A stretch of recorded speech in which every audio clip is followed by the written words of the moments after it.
Et le thème de mon message ce matin, c'est la puissance de la prédication de la croix. La Bible dit dans l'épître aux Corinthiens, la prédication de la croix est une folie pour ceux qui périssent, mais elle est une puissance de Dieu pour le salut de quiconque croit.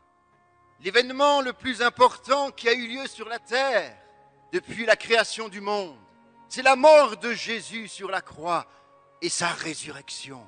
Le plus grand message de la Bible, c'est le message de la croix. La croix, c'est la plus grande preuve d'amour de Dieu pour nous ce matin. Ce matin, frères et sœurs, tu peux recevoir la bénédiction de Dieu parce que Jésus a été maudit à ta place sur la croix du Calvaire. Jésus à la croix a été humilié pour que toi ce matin, tu sois honoré. Jésus à la croix a été meurtri, blessé pour que toi ce matin, tu sois guéri. Oui, de ton problème de cœur, au nom de Jésus-Christ, qu'il refonctionne normalement. Oui, pour tes yeux, au nom de Jésus-Christ, vois. Jésus a été rejeté à la croix du Calvaire pour que tu sois accepté ce matin. Jésus a été frappé pour que tes blessures intérieures soient guéries. Jésus a été trahi, maltraité pour que ce matin, tu puisses trouver en lui un ami fidèle. Jésus a été incompris pour que ce matin, tu sois pleinement compris. Jésus connaît ta solitude. Il a été abandonné. Mais ce matin, Jésus est avec toi dans ton problème. Jésus est avec toi dans ta difficulté. Jésus est avec toi quand ça va bien. Jésus est avec toi quand ça va mal. Pourquoi la croix? Pourquoi un tel sacrifice? Parce que le sacrifice libère la puissance. Et plus le sacrifice est important, plus le sacrifice est grand, plus le sacrifice est pur et saint, plus la puissance est libérée. C'est pourquoi Jésus a été crucifié à la croix. Dieu n'a pas envoyé un ange. Il aurait pu envoyer un ange et sacrifier un ange. Mais Dieu a sacrifié ce qu'il avait de plus cher. Dieu a sacrifié le meilleur. Dieu a sacrifié le plus pur, le saint des saints. Dieu a sacrifié Jésus-Christ. Pourquoi? Afin que la plus grande puissance soit libérée au travers de la croix du Calvaire. Le sacrifice libère la puissance. Et la puissance du pardon est pour nous ce matin. La puissance de l'amour de Dieu est pour nous ce matin. La puissance de la guérison est pour nous ce matin. Rien ne peut s'opposer à la gloire de Dieu, à sa puissance, à son amour. Parce que le sacrifice parfait, c'est Jésus-Christ. Et j'aimerais vous amener et nous amener ce matin à Golgotha, à Gethsémane. Et là, au jardin de Gethsémane, Jésus va se jeter contre terre et il va commencer à prier son Père. Père, s'il est possible que cette coupe s'éloigne de moi. Sa prière était tellement forte, sa prière était tellement intense que la sueur est devenue comme des grumeaux de sang qui tombaient à terre. Il était littéralement épuisé. La force de sa prière, la pression était tellement forte. Dieu va envoyer un ange pour fortifier son fils.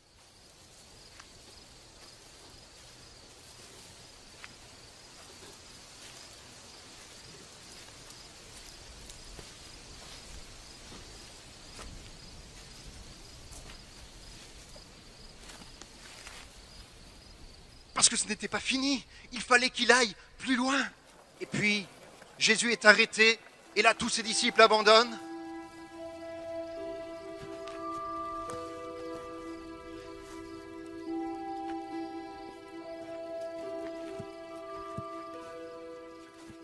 À partir de ce moment-là, Jésus va connaître la flagellation.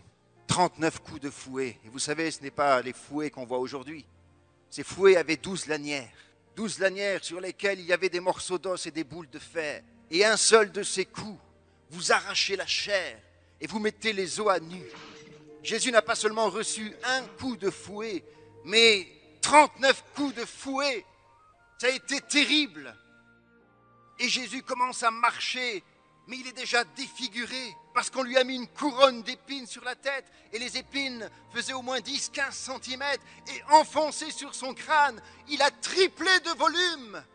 Mais il va tomber plusieurs fois, il se relève, mais il n'a plus la force. Alors quelqu'un va l'aider, Simon de Cyrène, pour porter sa croix. Et ils arrivent au lieu nommé Golgotha. Et là, on met Jésus par terre, on l'enlève ses vêtements et on commence à lui enfoncer des clous dans ses mains. Voilà les clous dans ses mains et dans ses pieds. Il va être cloué sur la croix. Et Jésus accepte. La croix est relevée. Il est entre deux brigands.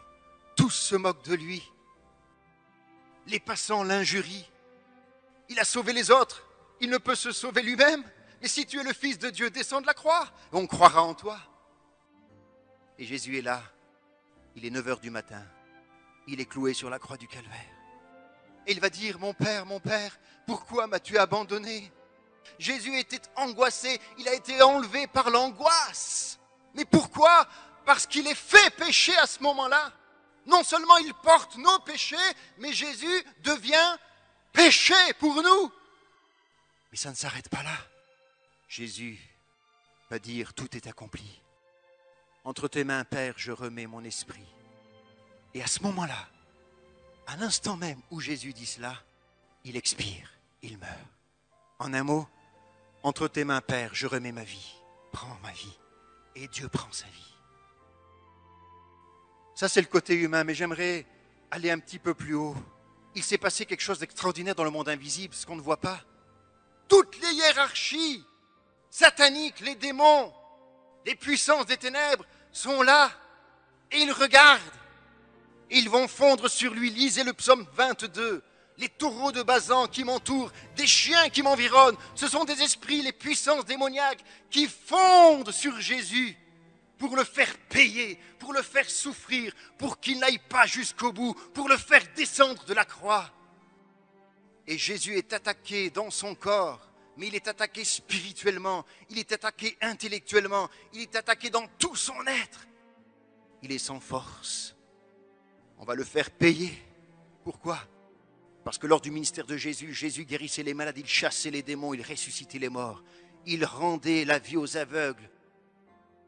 Et là, c'est l'heure des ténèbres. Alors hiérarchie après hiérarchie, ils vont venir pour le faire souffrir, pour au moins lui faire sortir de ses lèvres une parole de reniement, de rejet, de haine. Plus l'amour de Jésus coule de sa souffrance, plus l'amour de Jésus coule de la croix. Pour toi, pour moi. Le mal qu'on lui faisait, il l'a surmonté par le bien. Et puis, montons encore un peu plus haut, c'est-à-dire dans le domaine des anges de Dieu. Parce qu'à ce moment-là, tous les regards sont centrés sur Jérusalem, à Golgotha, sur la croix, et les anges de Dieu sont là.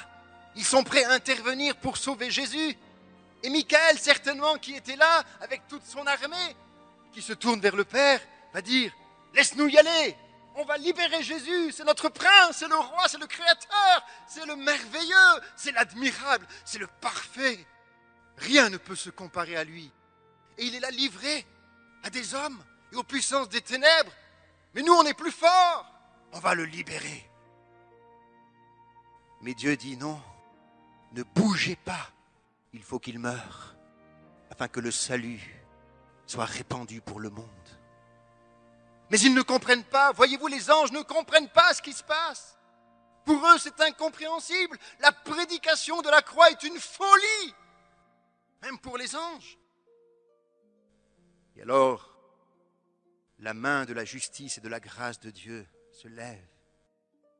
Non, il faut qu'il meure, innocent, afin que la grâce soit accordée à tous les coupables. Ce matin, c'est toi qui es malade. Tu peux recevoir la guérison. C'est ton héritage. Jésus l'a accompli à la croix du Calvaire. Par ses meurtrissures, nous avons été guéris. Amen. Ce matin, tu peux être sauvé parce que Jésus a payé le prix à ta place.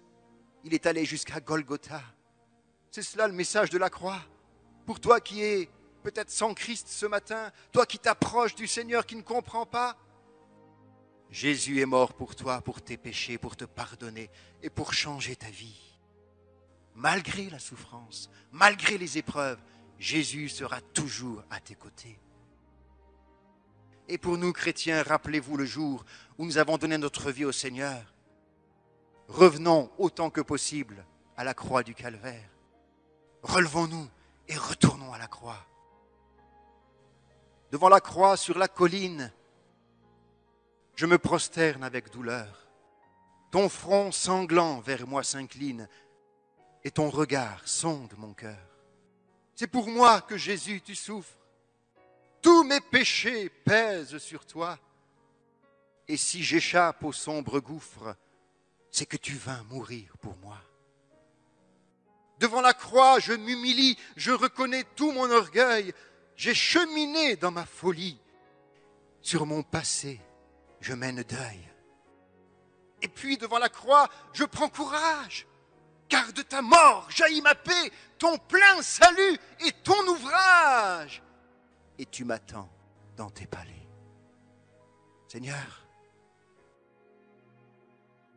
tu es celui qui ce matin répand ton amour, parce que la plus grande puissance dans l'univers a été libérée à cause du plus grand sacrifice qui a eu lieu. Celui de Jésus-Christ. Et ce matin, Seigneur, nous voulons saisir cette victoire. Toi qui es perdu ce matin, viens à Jésus. C'est-à-dire, viens à la croix, viens au pied de Jésus. Il est là, il est ressuscité. Et s'il voulait, il pourrait apparaître comme il l'a fait à ses disciples. Et il pourrait montrer ses mains et ses pieds percés en disant, c'est moi, n'ayez pas peur, regardez mes mains et mes pieds, c'est bien moi. Touche mes mains, mets tes mains dans mon côté. Jésus pourrait le faire. Mais il est là, en esprit. Tu peux t'approcher de lui et tu peux être sauvé. Et si tu es malade, tu peux être guéri simplement. Si tu crois, tu peux être fortifié, encouragé, relevé, pardonné et restauré.